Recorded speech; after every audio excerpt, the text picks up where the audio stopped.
Било е време, когато светът изглеждал съвсем другояче. Нямало нито коли, нито училища и човекът, понеже не бил измислил още книгите, в които всичко подробно е описано, нищо не знаел.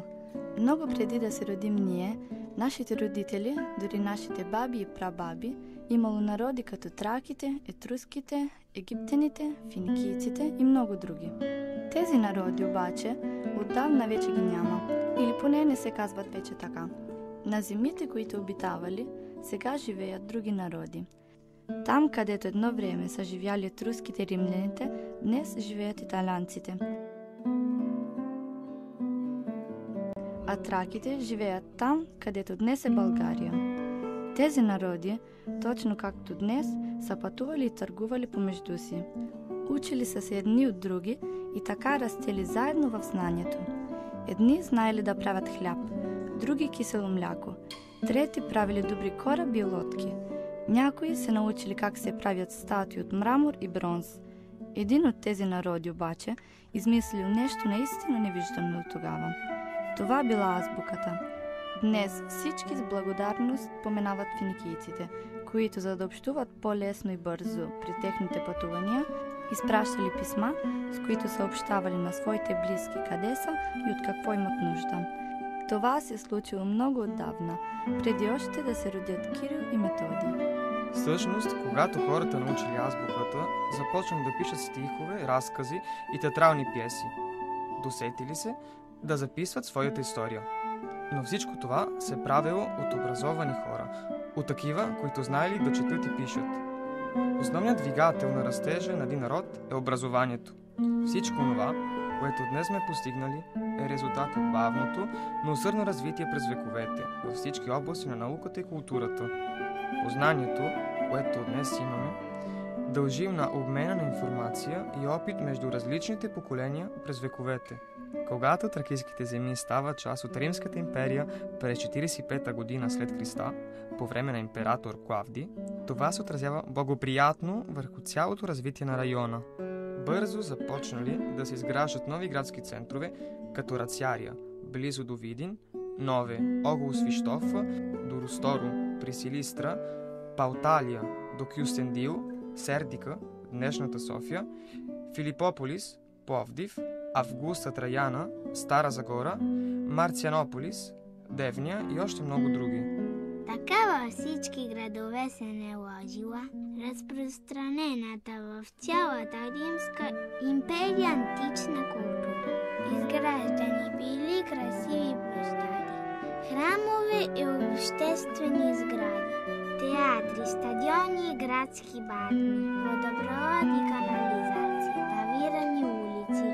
От епохата на римския период, територията на днешна България, са открити много скулптури и релефи, мозайки, саркофази, надписи и монети. В основата на всичко обаче е образованието. Но в онези времена не е имало училища, каквито имат днес. Образованието на децата е било поверено на педагог, който наричали литератор. Той ги учил да четат и пишат. Тъй наречения либрариус се занимавал с усъвършенстване на наученото. Калкулатор е бил естествено учителя по математика. За броене служили камъчета или пръстите на ръката. Ползвали се сметала. При по-комплексното обучение се ползвали услугите на педагога Граматикус, който преподавал гръцки история, география, физика, астрономия и латинска история.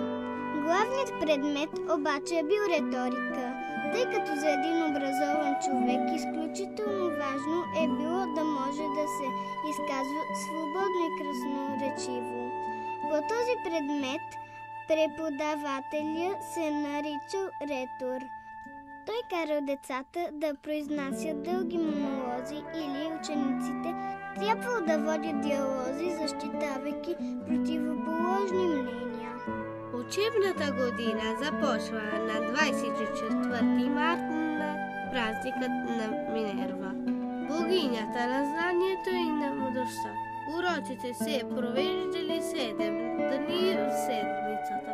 Но имало и много неучебени дни, когато се чествали религиозни или държавни празници. Ваканцията започва от края на юли и продължавала до средата на октомври.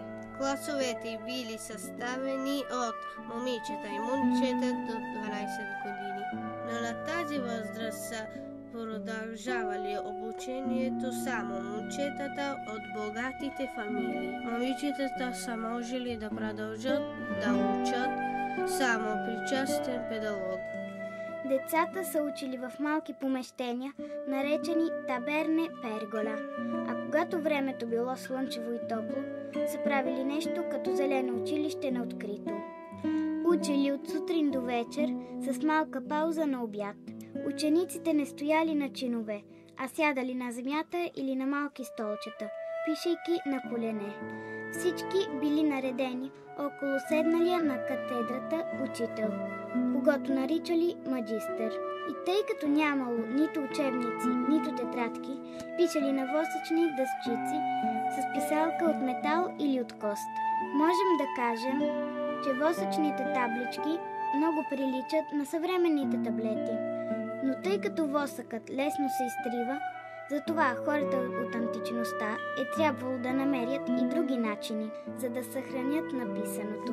От древния Египет са били донесени папирусите, но римляните ги усъвършенствали и успели да ги направят перфектно гладки и от двете страни, като ги притискали със специални преси.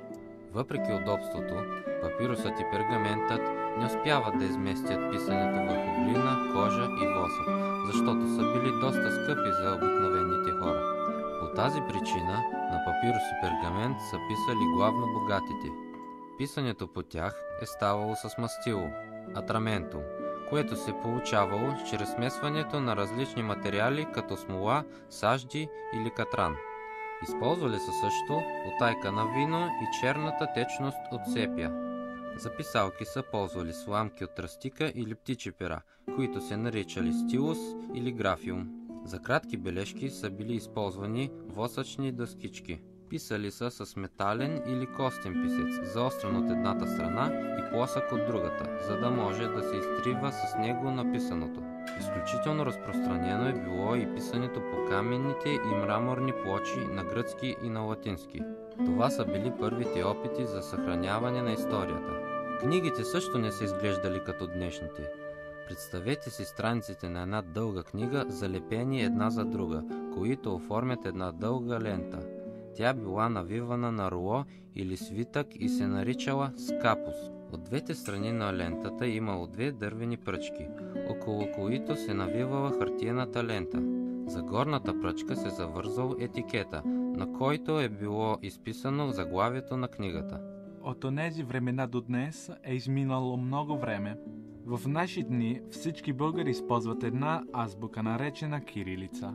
Тя носи името на нейния основател Константин Кирил Философ, който заедно с неговия брат Методий дава възможност на всички славянски народи да четат и пишат с техни букви. Българската азбука отново е свързана с Рим, защото именно във Вечния град двамата братя получават благословията на папа Адриан II през 868 година. Отново тук в Рим през 1651 година е отпечатана и първата книга на новобългарски език и след това ще последват много други. От книгите се научават най-важните неща за живота.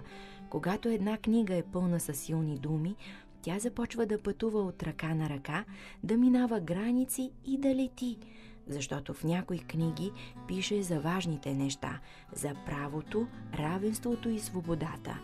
Книгата няма господари и могат да я притежават както бедни, така и богати. Чрез книгата човек може да научи много неща, може да разбере света, може да се превъзпита и да победи своите несъвършенства. Познанието и възпитанието са в основата на човешката дейност. Тя обаче зависи от неговата духовност. Духовността, към която всеки от нас трябва да се стреми, съзнанието, мъжеството, разума и справедливостта. Онези, които успеят да се докоснат до тях, са достойните хора, които всички трябва да следваме.